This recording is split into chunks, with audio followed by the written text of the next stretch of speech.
તો વડોદરા મહાનગરપાલિકામાં વધુ એક કૌભાંડનો આ મામલો સામે આવ્યો છે। આ વડોદરામાં મહાનગરપાલિકામાં વધુ એક કૌભાંડનો આક્ષેપ લગાવવામાં આવ્યો છે, જ્યાં મનપાની તિજોરીને સ્માર્ટ પદ્ધતિથી લૂંટવાનો આ કારસો રચાયો હોવાનું પણ સામે આવી રહ્યું છે। નવી ડ્રેનેજ લાઇન નાખવાના કામમાં 10 કરોડ વધુનો આ ખર્ચો થયો છે। બરોડા ડેરીથી સુસેન પમ્પિંગ સ્ટેશન સુધીની નવી લાઇન પણ નાખવામાં આવશે। આજે કૌભાંડ સામે આવ્યું છે, ત્યાં ખાસ કંપનીને ફાયદો કરાવવા માટે ખાસ સ્પેસિફિકેશન પણ લગાવવામાં આવ્યા છે। આ સમાચાર સામે આવ્યા છે કે જ્યાં વડોદરાની મહાનગરપાલિકાનો વધુ એક કૌભાંડ સામે આવ્યો છે, જ્યાં સિમેન્ટ પાઇપ ઉત્પાદકને ફાયદો કરાવવા આ કારસો રચાયાના પણ અનેક આક્ષેપો લગાવવામાં આવ્યા છે। સ્થાનિક કોર્પોરેટર ને પૂર્વ મેયર દ્વારા ટેન્ડરને લઈને આ સખત વિરોધ કરાયો હતો, તેમજ અગાઉ પણ પ્રતાપનગરથી બરોડા ડેરી સુધી આ લાઇન નાખવામાં આવી છે। ચોક્કસ આ કામની તપાસ કરીશું। આ કામ બે પાર્ટમાં હતું।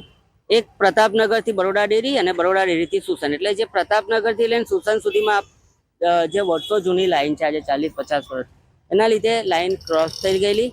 અમુક જગ્યાએ તમે જોયું હશે કે ભૂવા પણ પડે, એટલે બે પાર્ટની અંદર આપણે લાઈન બદલવાનું લીધેલું હતું। પ્રતાપનગરથી ડેરી અને ડેરીથી સુસનમાં આટલો ડિફરન્સ કેમ આવે છે એ એક તપાસનો વિષય છે, અને ચોક્કસ એના ડીપમાં અમે જઈશું, અધિકારી જોડે વાત કરીશું, અને જે કંઈ બી આની અંદર હશે એ તરત જ એમનું ધ્યાન દોરીશું। તમે એવું માનો છો કે તમે પ્રતાપનગરથી ડેરી સુધીને જે લાઈન નાખી છે અને ડેરીથી હવે સુસેન પમ્પિંગ સ્ટેશન લાઈન નાખવા જઈ રહ્યા છો, એના સ્પેસિફિકેશનમાં અને જનરલી એક જ રોડ પર જ્યારે લાઈન નાખવાની હોય ત્યારે ના હોવો જોઈએ। કદાચ આ લોકોએ બરોડા ડેરીના લીધે આ પ્રશ્ન ઊભો કર્યો હોય તો એના માટે કોર્પોરેશને 10 કરોડ ના વધારે ખર્ચવા જોઈએ, કાં તો વડોદરા મહાનગરપાલિકા બની છે દલા તલવાડીની વાડી। મંતવ્ય ન્યૂઝ વારંવાર એના દાખલા રૂપી અહેવાલ બતાવતું આવ્યું છે।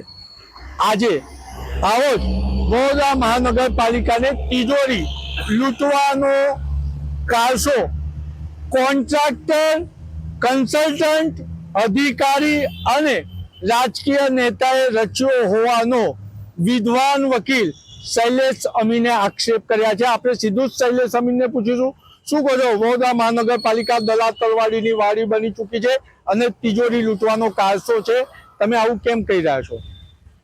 વગર કારણે જ્યાં જરૂર નથી એવી જગ્યાએ 40 કરોડ રૂપિયા નાખીને એવી ગટરોના ડ્રેનેજના કનેક્શનો અને પાઇપો નાખવાના કે જે નંદેસરીના ઇન્ડસ્ટ્રીયલ ઝોનમાં હોય કે અંકલેશ્વરના કેમિકલ ઝોનમાં હોય, અને કેમિકલનું ડ્રેનેજનું પાણી નીકળતું હોય એના માટેની સ્પેશિયલ પાઇપો ખૂબ મોંઘી હોય, 10 ગણી કિંમતની હોય, એવી નાખવાનો કારસો રચ્યો છે।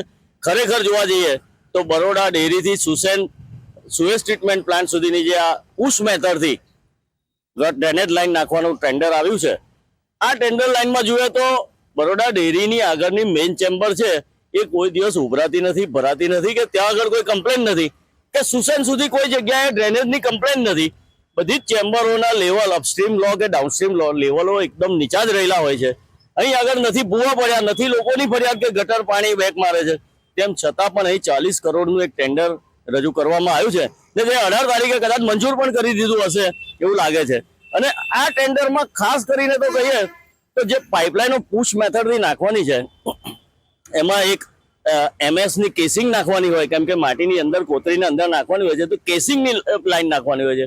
આ કેસિંગ લાઈનની અંદર એક સિમેન્ટની પાઇપલાઇન નાખવાની હોય છે। તો 1200 mm ની પાઇપ જે સિમેન્ટની નાખવાની છે, એ સિમેન્ટની પાઇપ જે ઇન્ડસ્ટ્રીયલ ઝોનોમાં વપરાય, નંદેસરીના કેમિકલ ઝોનના એફ્લુએન્સ કે ડ્રેનેજના પાણી માટે વપરાય છે, જલ્દી ફાટે નહીં કેમિકલથી, એવી વપરાય એવી પાઇપો અહીંયા આગળ વડોદરામાં પહેલી વાર નાખાય છે। વડોદરામાં આટલી જગ્યાએ આવી રીતે પુશિંગ મેથડથી પાઇપો નાખીને ડ્રેનેજના કામ થયા। સમજો ફતેગંજમાં અત્યારે ચાલી રહેલું છે, કારેલીબાગમાં થઈ ગયેલું છે પાણીની ટાંકી રોડ પર, રોડ આખા બંધ કરીને, તો આ જગ્યાએ બધે સાદી સિમેન્ટની પાઇપલાઇન નાખેલી છે।